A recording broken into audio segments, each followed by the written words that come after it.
تو یہ نہ سمجھنا کہ یہ ظالم جو کام کر رہے ہیں اللہ ان سے بے خبر ہے. وہ ان کو اس دن تک مہلت دے رہا ہے جبکہ دہشت کے سبب آنکھیں پھٹی کی پھٹی رہ جائیں گی اور لوگ سر اٹھائے ہوئے میدان قیامت کی طرف دوڑ رہے ہوں گے.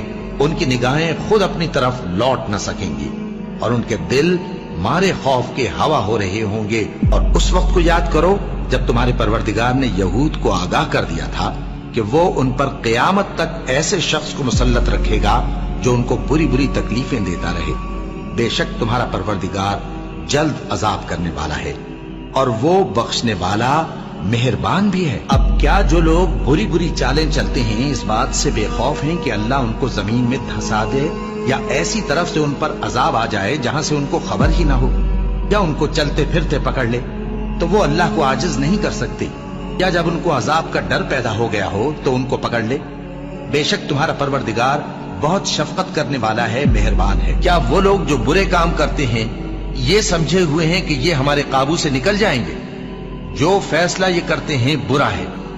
یہ لوگ اپنی تدبیروں میں لگ رہے ہیں اور میں اپنی تدبیر کر رہا ہوں اور میں ان کو مہلت دیے جاتا ہوں.